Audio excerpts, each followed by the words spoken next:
One former courtier described her as an upmarket Alf Garnet. Hitler called her the most dangerous woman in Europe. Diana was convinced she was the source of all the bad feeling against her in the palace. Her life is one of Shakespearean proportions. Behind the grandmotherly charm, the flowing chiffon, and the well-worked smile, lies as shrewd and as tough a mind as has ever ruled a kingdom.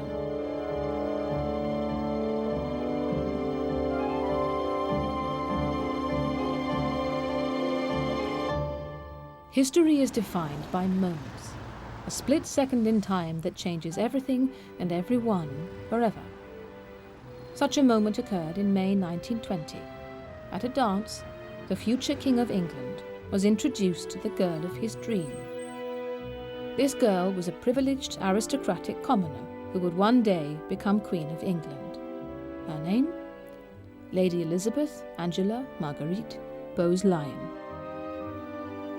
Born on the 4th of August 1900, Elizabeth was the 9th child of Cecilia and Claude Bowes-Lyon, the 14th Earl of Strathmore. Nicknamed the Imp, Lady Elizabeth enjoyed the typical childhood of a well-to-do, titled Scottish family. As one of the younger members of a large family, with money, with breeding, with connections, I think she was precocious, knew exactly where she was going. As the last daughter, she had a lot of brothers and sisters she could look up to. I think she knew her place in the world, from the word go. Jock Scott, the family's gamekeeper, described her as a proper little tomboy. One of her favourite pranks with her little brother, David, was to go up to the top of the tower above the front door, which is 90 foot up. And then they used to repel raiders, which meant they poured ice-cold water on visitors arriving to see her mother down below. I think she always had a sense that she was rather special. When you look at photographs of her as a young girl, I mean, she is absolutely ravishing.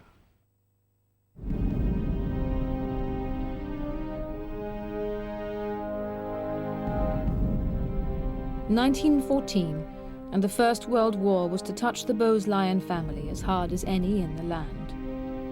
Elizabeth's brother Fergus was killed at Lewes in 1915. Another brother, Michael, was posted missing, presumed killed, in 1917. The family home, Glamis Castle, was converted into a 16-bed hospital for the wounded. She used to play poker with them, she used to sing to them, she used to play the piano for them. She used to run up to the village and make sure they had their baccy and their sweets and so on. She reminded them of their little sister or their sweetheart or whatever, and I think she really cheered them up. I think it's interesting that her parents were more or less middle-aged when she was born, and they had tragedies in the family. The death, rather unexplained death of one brother. Another brother was killed in the war, and she grew up, I think, rather quickly. By 1918, Elizabeth had blossomed into an attractive and headstrong young woman. The Countess of Airlie, lady-in-waiting to Queen Mary, described her as very unlike the cocktail-drinking, chain-smoking girls of the 1920s. Her radiant vitality and a blending of gaiety, kindness and sincerity made her irresistible to men. From the contemporary accounts, it appears that she was something of a flirt, that she was very bubbly, she was a most wonderful dancer, and she was a great tease. She was the sort of it girl of her day, if you like. There was one gentleman who really caught the eye of this 1920s it girl. Major James Stuart was from one of Scotland's most noble families and had gone to war with Elizabeth's brother Michael. After the war, he became a regular visitor at Glamis, enjoying the Strathmore's legendary hospitality and Elizabeth's company. Well, the thing is about James Stuart, he was sort of drop-down dead handsome, you know, and he only had to lift an eyebrow and all the women would be swooning. Did Elizabeth swoon? Elizabeth's loyal dresser, Mabel Monty, thought so. Stuart was an absolute heartthrob, and they fell for each other in a big way. It was obvious when you saw them together that they were madly in love. Fate then took its hand. In May 1920, Major Stuart was invited to be equerry to Prince Albert, the second in line to the throne and brother of the charismatic Edward, Prince of Wales. And at a dance in Grosvenor Square, London, shortly after his appointment, Stuart found himself introducing his sweetheart to his master. For Prince Albert, Bertie to his friends, it was love at first sight. Stuart later wrote in his memoirs, "It was a more significant moment than it was possible then to realise. But it is certainly true to say that from then on he never showed the slightest interest in any other young lady." It soon became evident to the palace that Stuart was crucial in helping Bertie to win Elizabeth's heart, but also the one man who stood in his way. Queen Mary must have realised from quite an early age that it was Edward who was going to be a problem, and that it was Bertie, Prince Albert, who was likely perhaps to be the crucial player. And it was therefore very important, as everyone said, that he married well. And I have a sneaky feeling that Queen Mary had probably, cast an eye over Elizabeth and decided from an early period that she would be a very good bet indeed. So like three witches, Elizabeth's mother, Lady Strathmore, Stuart's mother, Lady Moray, and Queen Mary boiled up a plan. There was a sort of, not exactly a conspiracy, but I think the mothers sort of put their heads together. And just by sheer coincidence, James went off to Oklahoma to the oil fields, and the way was left clear for Bertie. Elizabeth seems to have gone along with the witch's spells all too easily. Something of a rake, very flamboyant, not entirely a character to be trusted. And I think that's probably why the burgeoning friendship between Elizabeth and James Stuart went no further. But she was also dutiful. So I would have thought that from a very early period she realised that she was being lined up for other and more superior prospects. Or perhaps it was, as former editor of the Daily Telegraph, Lord Deeds, noted, simply a case of money. He wrote, "While they had a huge affection for each other, neither had a being, and he had no prospects. They both needed to marry money." With Stuart 4,000 miles away, the path was clear for Bertie to make his move. Some estimate that Bertie proposed as many as 17 times and was beginning to irritate.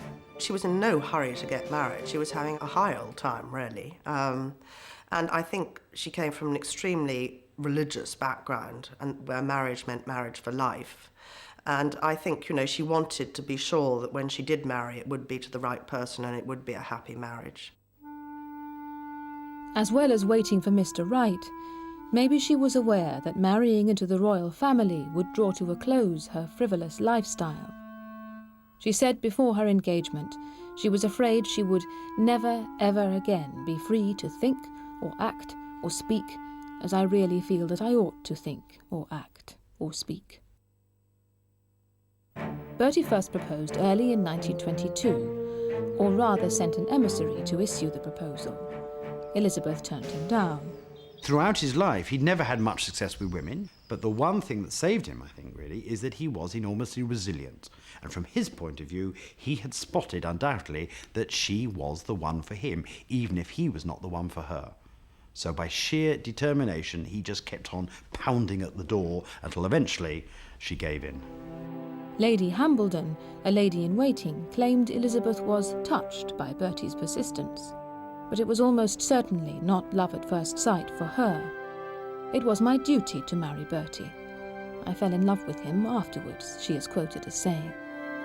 You had this conflict within her between love and duty. Should she marry someone she did not love, or did the duty come first, and that it really was her responsibility to try and take on this prince and make something of him? They were married on the 26th of April 1923. The ceremony was scheduled to be the first royal wedding to be broadcast, but the idea was shelved for fear that disrespectful citizens might listen to it in pubs with their hats on. Elizabeth now had a minor walk-on part in the royal family, but some within the inner circle were wary. Marina, the Duchess of Kent, and now Elizabeth's sister-in-law, called her a common little Scotch girl. I think the royal family probably looked at Elizabeth and found her not quite a threat, but something of a potential source of embarrassment. There was no doubt that she was lively, exciting, fun to be with. Would she fit into the limitations, the confines of the royal household? She did get on well with George V, and father-in-law was very difficult. I mean, father-in-law had got on badly with his sons, and I think it was a breath of fresh air for everyone to find that here was rather a nice, charming young woman who was prepared to make an effort where George V was concerned. So they got on well together, and I'll bet everyone was delighted by that, particularly Queen Mary. The perfect royal family was completed when, on the 21st of April 1926, Princess Elizabeth was born. Margaret followed 4 years later. Some historians have questioned why it took nearly 2.5 years to conceive in an age before contraception, and why there have only been 2 children. Was there a problem? Well, there might have been, because as a young boy, when Bertie was at Dartmouth with his older brother, there was an epidemic of mumps and measles, and both of the princes caught it twice over. Now, there is a suggestion that something like that can cause problems with one's fertility. Now, as for Bertie, we don't know, but there is this sort of slight gap, and there have been 1 or 2 suggestions that the princesses, Elizabeth and Margaret, might have been, shall we say, helped on their way by artificial insemination. Elizabeth's doctor simply noted after the birth, a certain line of treatment was successfully adopted.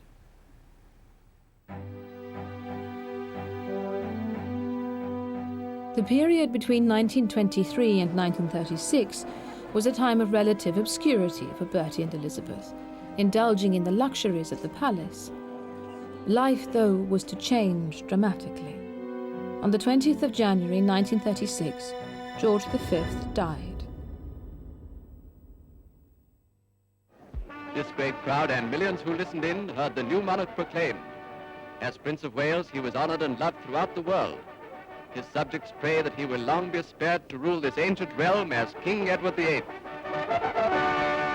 But Edward could not face his future on the throne without his partner, the American divorcee Wallis Simpson. After only 325 days as king, on the 11th of December 1936, he abdicated. This decision has been made less difficult to me by the sure knowledge that my brother, with his long training in the public affairs of this country, and with his fine qualities, will be able to take my place forthwith.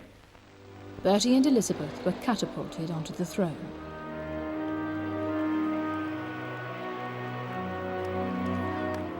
Suddenly, Elizabeth was queen, Bertie king. Little could she have predicted the enormity of the tasks ahead, transforming her husband into a sovereign worthy of the term, leading the nation through the war, the battles with Edward and Wallis. Nor could she have known it would end in tragedy. Elizabeth has a shrewd understanding of how to work the media, born out of a lesson in what not to do. In 1923, she gave an informal interview to the Daily Sketch about her engagement, and was chastised by George V for doing so. The royal family simply did not give interviews. It was to be the first and last interview she has ever given. The traditional view has always been that it's the press pursuing the royal family. Always this sense that the quarry, the hunted of the royals, and it's the media who are trying to bring them down. That is absolute rubbish. When you look back, you can see that it's the royal family who have been almost the arch manipulators of the press. So even in the 1920s, the Dowdy Yorks, they were still making sure that biographies were commissioned of the new Duchess of York. They were already priming the press, using selected royal courtiers to provide authorised publications. The growing influence of radio and cinema newsreels brought a new set of challenges. Here is the world's news in pictures, and this is Pathé Gazette screening it. Now the public could see and hear the king and queen, and a king with a stammer. We are all happy to feel It was a stammer then that other members of his family, particularly his father, who he was in awe of, used to tease him about, would shout at him when Bertie was stammering, get it out, you stammering fool." And that is, for someone with a stammer, the worst possible approach one could make. Elizabeth wanted to find a cure, if possible, for her husband's appalling stammer, and she made one last shot at this, and she almost frog-marched him to this brilliant man in Harley Street called Lionel Logue, I think his name was, and there was a vast improvement. And without peace, no enduring freedom. For Elizabeth, her public image was equally important. As queen, she could, should, and certainly did enjoy the best. A great dollop of vanity, I would say, there.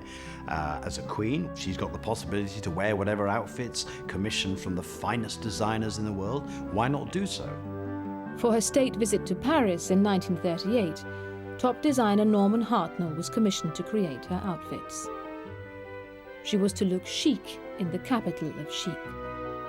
It was absolutely stunning, and she looked like $1 million, and that contributed enormously to the success of that visit.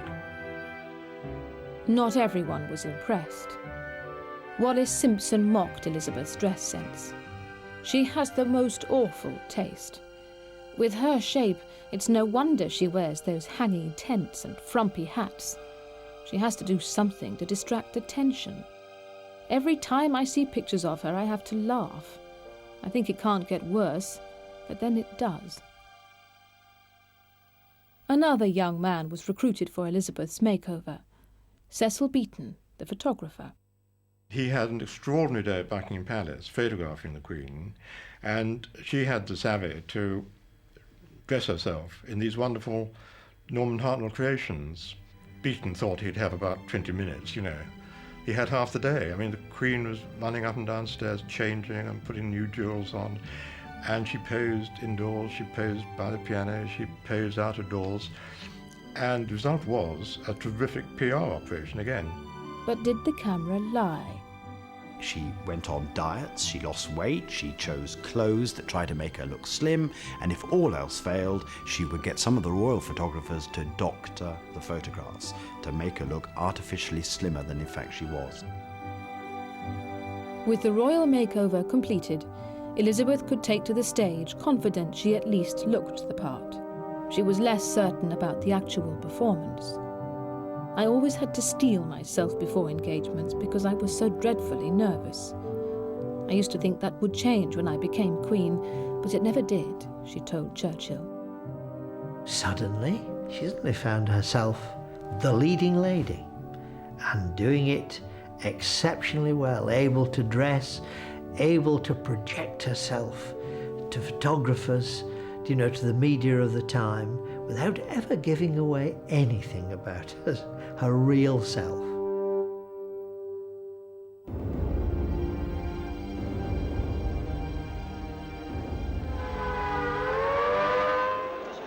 For it is evil things that we shall be fighting against.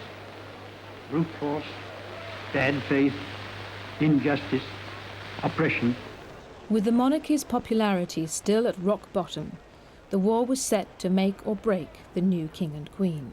By 1939, they were still not very popular, not very known, not very fashionable. But it was really 1939 to 1945, the opportunities which the war gave them to provide the focus, quite understandably for the nation, that they seized upon with eagerness, and it made them. Newsreels presented the new queen spearheading the war effort. Buckingham Palace sets an example to all homes great and small throughout the land. Women and girls of the palace staff are making comforts for the troops, and the Queen joins in with her knitting. Bertie and Elizabeth were seen dressed modestly. The king in military uniform, Elizabeth in plain suits, prompting Time magazine to write in 1941 that Elizabeth looked like a middle-aged matron. Elizabeth performed her caring queen role out on the streets, visiting bombed-out homes and munitions factories all over the country. Queen Mother's brilliant at PR, really. For example, during the war, she rolled out one day in a tank carrier, can you imagine? And she went to service at St. Paul's Cathedral carrying a gas mask. George VI felt less comfortable in the spotlight. Elizabeth would often have to walk ahead of him to break the ice and then encourage the king to join the conversation. It was very important they were seen to care. Okay, people knew that they came down and they went away again, and that the conditions they were returning to were rather superior to the ones that the bomb people experienced that they'd left behind. But at least they showed their care. The royal family remained in London throughout the Blitz. The press reported that should there be an invasion, the king and queen would go down fighting. Elizabeth refused to have the young princesses evacuated. The princesses would never leave without me, and I could not leave the king, and the king will never leave, she told Chamberlain. It is such a wonderful phrase that I think really people could spend their lifetimes trying to find a catchy phrase and never coming up with something like that. But I rather suspect it was something that one of their scriptwriters dreamt up, honed, and then passed on to the Ministry of Information for wider propagation. Privately, however, it was arranged that should there be an invasion, the two princesses would be evacuated to Canada.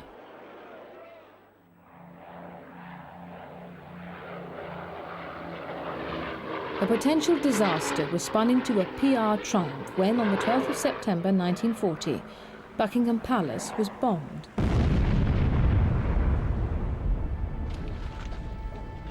For the Ministry of Information, it was a blessing in disguise. The royal couple was uninjured. A few staff suffered minor injuries. Damage to the palace was only superficial. The press could show the royal family suffering like everyone else.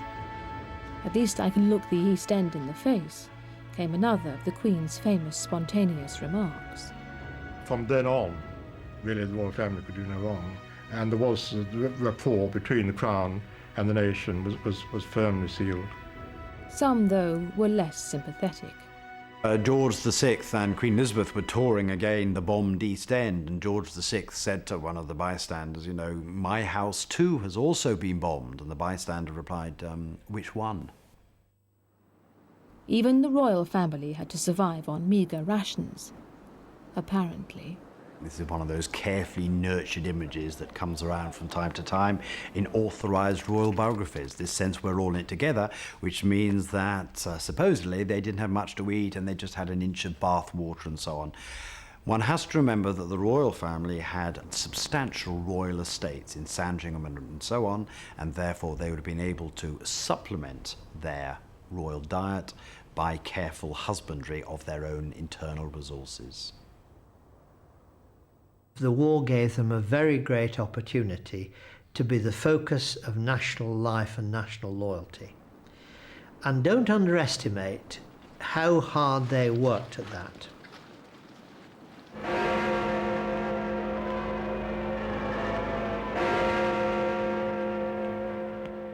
Today is Victory in Europe Day. Advance, Britannia. Long live the cause of freedom. God save the King. On VE Day, the 8th of May 1945, the King, Queen and Churchill took 8 curtain calls before a huge crowd outside Buckingham Palace. Churchill wrote to the King, "This war has drawn the throne and the people more closely together than ever before." I think they thought of that scene on the balcony as being the culmination of their work and the re-establishment of their monarchy. But I think they then said to themselves, "Let the good times roll." With the cheers of the crowds ringing in their ears, Bertie and Elizabeth now had the opportunity to enjoy life. Princess Elizabeth married Prince Philip in 1947.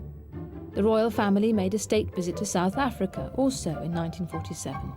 1948 was their silver wedding. But it was not to be a happy time. The appearance of Philip posed a bit of a problem for the Queen because of his German connections. She probably would have liked her daughter Elizabeth to have married some safe British aristocrat. The state visit to South Africa was particularly grueling. With tensions high, Elizabeth misread the intentions of a black man running alongside the official car and hit him with her parasol. All he was trying to do was give Princess Elizabeth a birthday present.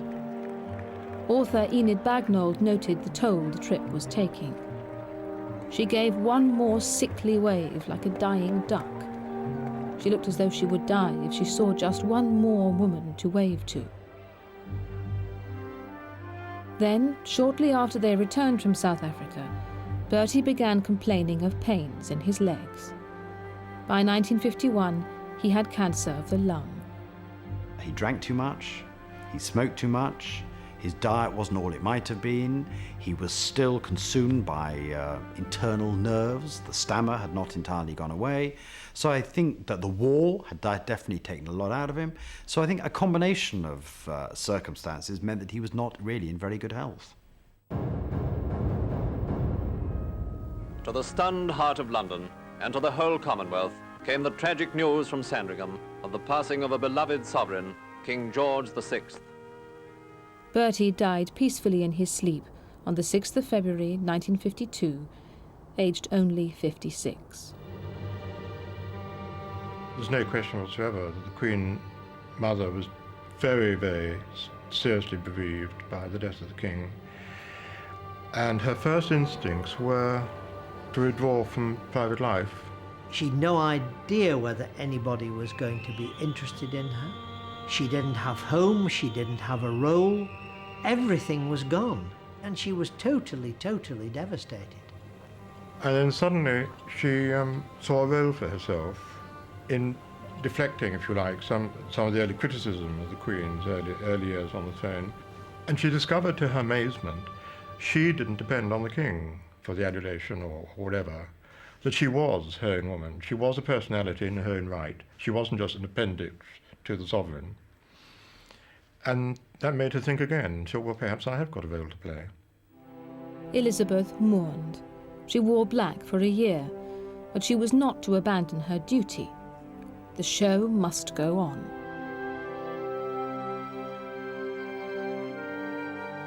She had a sense, really, of grievance, that her husband had died young, and quite understandably, she cast around for reasons for her husband's early demise. And she had never liked Mrs. Simpson. She certainly didn't like the Windsors when they were in exile, so they became, for her, very convenient scapegoats for her husband's death. Even before Bertie's death, Elizabeth had clashed many times with Edward and Wallis. In 1937, Wallis was refused Her Royal Highness status. They did not want a rival court set up down the road, so to speak. Unfortunately, they cooked up an absolutely ludicrous plan. Just before the Duke of Windsor married Wallis, Sir Walter Monckton was sent out to France with a letter from the King saying, "I have drawn up letters patent, as a result of which your wife will not be a Royal Highness." It was a terrible insult. The Duke never really got over that.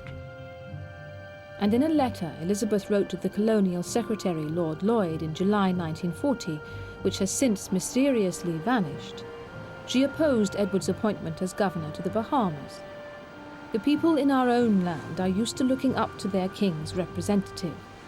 The Duchess of Windsor is looked upon as the lowest of the low. It will be the first lowering of the standards hitherto set, and may lead to unimaginable troubles if a governor's wife such as she is to lead and set an example to the Bahamas. On foot behind the Queen's carriage walk his two surviving brothers. Bertie's death in 1952 brought the two sides of the royal family into bitter conflict once again. It seemed that Edward's infidelity to the crown had been rewarded with personal happiness for him and Wallis, while Elizabeth had been left a widow at 51, having kept the royal ship afloat. She always used to refer to Wallis Simpson as that woman who killed my husband, and I think that says it all. The Windsors were equally scathing of Elizabeth. They called her Mrs. Temple after Princess Elizabeth had been photographed looking like Shirley Temple. On hearing their financial allowances were not to be continued following Bertie's death, Wallis wrote to Edward, "They are beasts to continue to treat you the way they do. Anyway, do the best you can, my darling, but I'm afraid Mrs. Temple Senior will never give in." Edward replied, "It's hell to be even this much dependent on these ice-veined bitches." The Duke of Windsor called Elizabeth that fat Scotch cook, They called her Cookie. They called her the Great Fat Blimp, the monster of Glamis Castle. They went out of their way to let their feelings about the Queen Elizabeth be known. And naturally enough, when these things are reported back, they're reported with a certain amount of edge and malice. And so the gulf widened and continued to widen year upon year upon year. In retaliation, a close watch was kept on the Windsors as they wallowed in isolation. Well, there's absolutely no question that the Duke of Windsor was marginalised and exiled as a result of the Queen Mother's hatred of him and the Duchess and what they had both done to her husband. The British Embassy in Paris, during the period that the Windsors were there, were acting as spies for the royal family. A special file would be created which would be sent back to Buckingham Palace with all the latest gossip. When the Duchess of Windsor took a lover, Buckingham Palace knew about it that moment. I mean, there was absolutely no question. They wanted to revel in the Duke and Duchess's misfortunes. Just as Elizabeth was coming to terms with the loss of Bertie, another death in the family. Queen Mary, the Queen Mother, died on the 24th of March, 1953. As her health deteriorated, there was concern that Mary might die too close to the coronation. Official mourning for the Queen Mother is 2 months, and if this overlapped into June, it would throw the coronation into chaos. George V had been dispatched early by the royal doctor to make absolutely certain that his death should be announced in the Times rather in what was regarded as the more downmarket evening newspapers. So he had been filled up with drugs to make sure that he had departed absolutely to the deadline. There is also a suggestion that his wife, Queen Mary, laid down her life for the royal duty because she was ailing, she was sick, she was clearly going to die, and it was very important that she did not die too close to the coronation in June 1953. Was she helped on her way? Well, her husband had been. There's no real reason why Queen Mary very discreetly might not also have the same thing have happened to her. As payback for not being invited to Queen Mary's funeral, Wallis partied. Wallis took great joy in snubbing the royal family in any way in which she possibly could. When Queen Mary died, she and her lover, Jimmy Donahue, went out to a nightclub in Manhattan. They got very publicly drunk together. They danced together, and when they went out into the night, there was absolutely no question as to what was going to happen next. Then, in snubbing the coronation in 1953, the Windsors reached their all-time low. The newspapers carried a picture of the Duke and Duchess of Windsor in the hallway of the El Morocco Club in New York.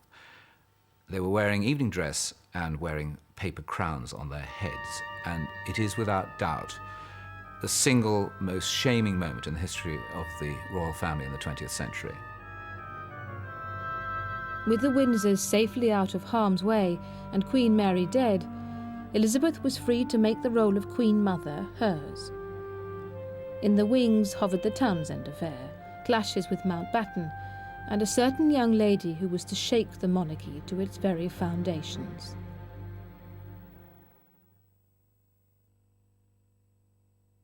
June 1953. The coronation. The official start of the second Elizabethan reign. There was a new leading lady. Elizabeth was relegated to Best Supporting Actress. When Queen Mary died, there was at last a vacancy. Elizabeth lost her husband. She becomes the Dowager Queen, which is really not much of a part for any actress to occupy. But when Queen Mary dies, that means she can step into the role of the Queen Mother. Elizabeth's first challenge was once again to be a conflict between love and duty. In May 1953, Elizabeth moved to Clarence House, which she described as a horrid little house, with her daughter Margaret and her merry band of courtiers, under the direction of Group Captain Peter Townsend. Townsend had first entered the royal household in 1944, when he became equerry to the king.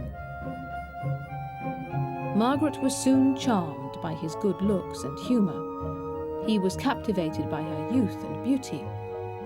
The inevitable happened. It is very early on in the reign. In fact, one can date it to the coronation, that the fact that Princess Margaret and Group Captain Townsend were in love, Princess Margaret was seen brushing some fluff off his coat. Well, he was comptroller to the Queen Mother. He was a member of the household. You don't do that in public. Townsend was now divorced. He was almost 20 years older than Margaret. The princess was third in line to the throne. It was all too close in content and time to the abdication. The Princess Margaret crisis was also a crisis for the Queen Mother.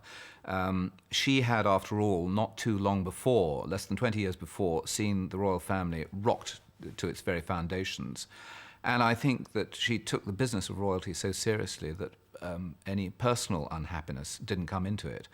And why she should choose somebody who was a divorcee when so much trouble had been caused less than 20 years before was absolute folly on her daughter's part, and that her daughter should toe the line. The palace turned to history for a solution. Townsend was removed to Brussels as heir attaché. Elizabeth informed her daughter 3 days before they returned from a visit to Rhodesia. I have a feeling she looked upon the relationship as looking back to her own early days and her feelings towards James Stuart. That in some respects, James Stuart was the good-looking, dashing, handsome young man of the 1920s. Group Captain Townsend was the dashing, handsome young man of the 1940s, 1950s, with one crucial difference. He was already married. And it meant, therefore, that you have this conflict between love and duty. And once again, it's duty that always wins out. The relationship stuttered on for nearly 3 years. But in the end, like Elizabeth and Major Stuart before, there was little point in fighting the machine. On the 31st of October 1955, a statement was issued saying that Margaret had decided not to marry Group Captain Peter Townsend.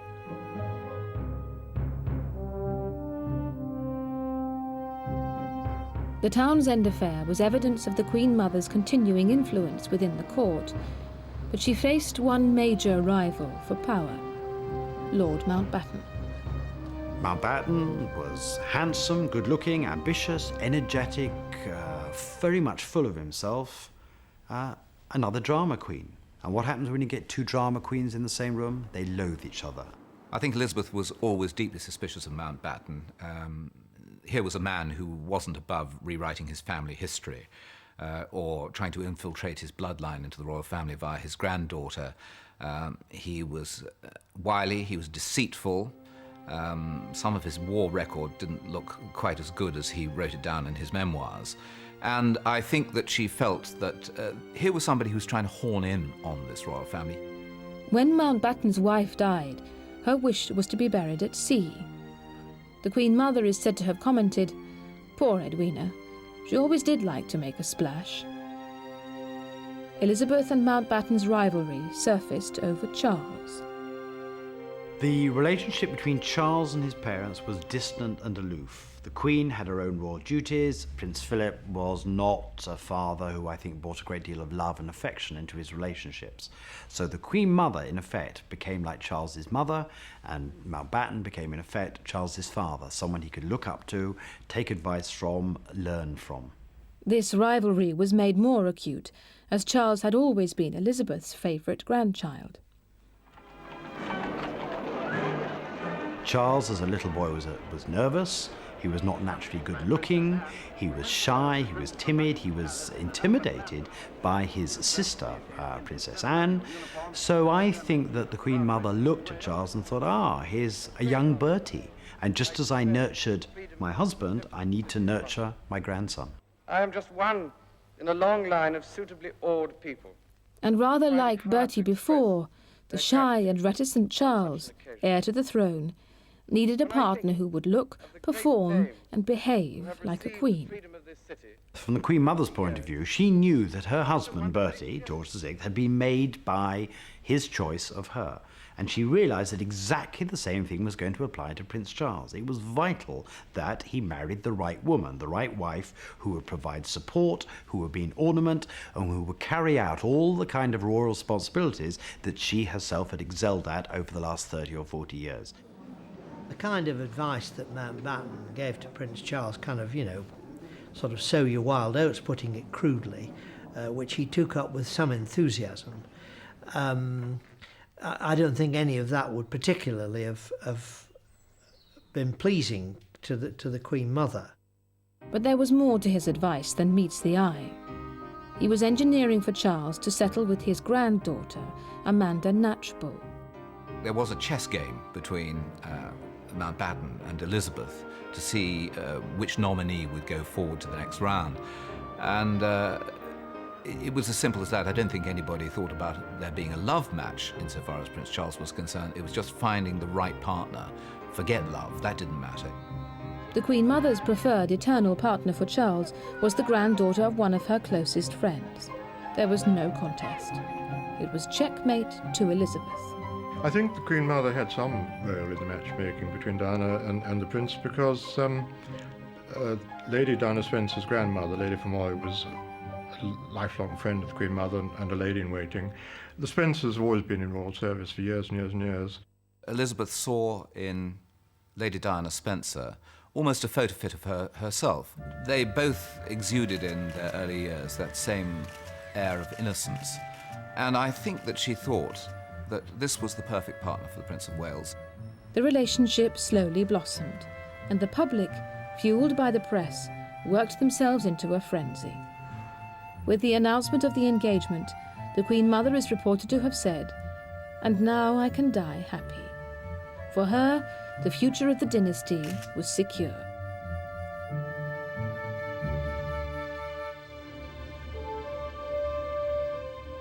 On the 29th of July, 1981, the wedding of the century. Diana now had her part in the drama.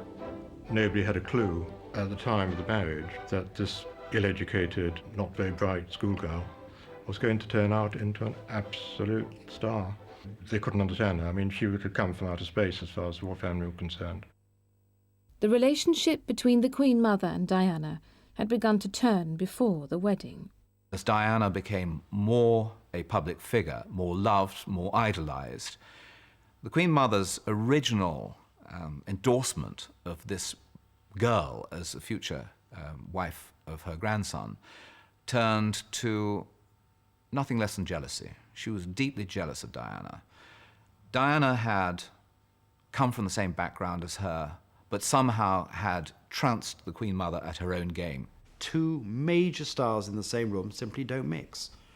And so the Queen Mother, instinctively, I think, as she realized what Diana was up to, that Diana was becoming the most, star-like woman in the universe, found that it was getting out of control and that she was being diminished. Her own pulling power, her own sense of style was being diminished by comparison with Diana. On the eve of the wedding, Diana was taken to stay at Clarence's house. Diana, expecting a warm welcome, told her biographer Andrew Morton, "There was nobody there to welcome me. It was like going into a hotel." As far as Charles was concerned, he was in love with Camilla Parker Bowles, and he knew that taking on a wife was simply giving somebody a job. Well, interestingly enough, the Queen Mother belongs to a generation who really don't worry very much about mistresses. What she can't stomach, and this goes back to the abdication, is divorce.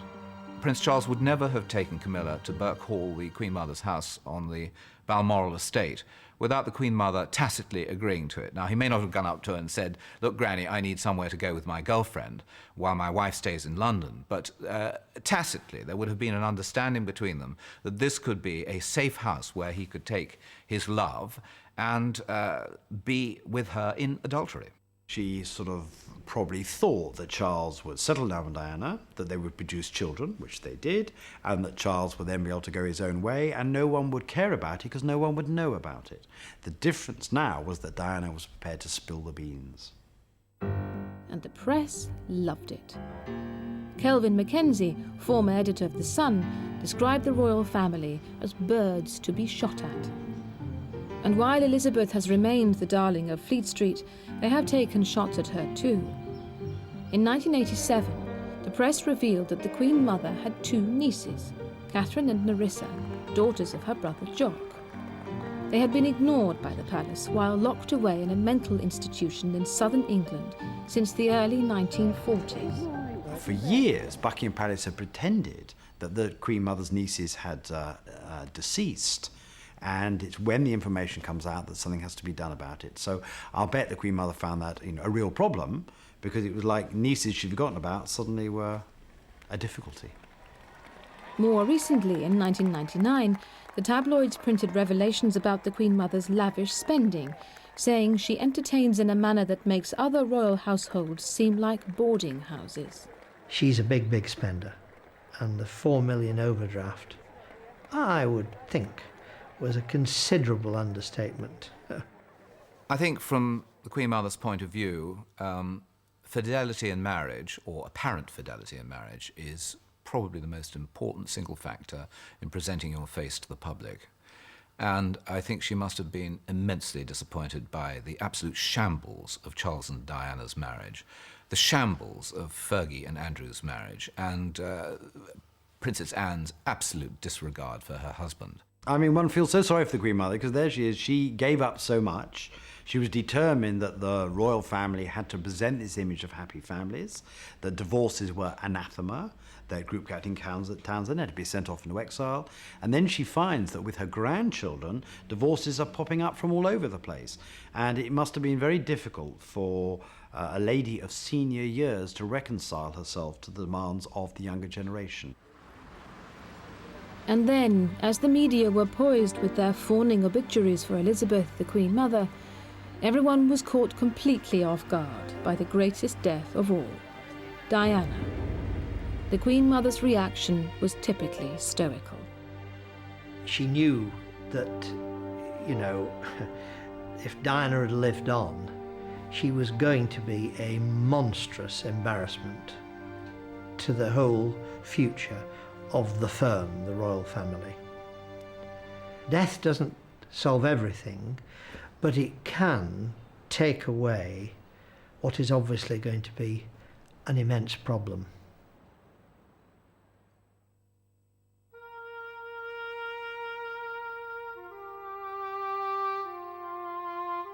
As we near her 100th birthday, what did the Queen Mother mean when she reportedly said to a lady-in-waiting, "I'm not as nice as people think I am"? There is a very sharp, intelligent, rather steely lady, if you like, behind the facade of the makeup and the tulle and the pink and the green and the fluffy image that she gives when she goes out and about. I think there's absolutely no question that being sovereign or being the wife of a sovereign involves you being very nice to people in public and being very nasty to people in private. You have to be really tough. And I mean, I think there is absolutely no question in anybody's minds how tough the Queen Mother is, both physically and certainly mentally. I don't think many people in public life who have a sense of image are ever quite as nice as they like to be, because they know that the image they have to give is one of being gentle, kind, sensitive, and so on. But I think most public figures would accept that if you are going to get to the top and stay at the top, you have to cut a few corners.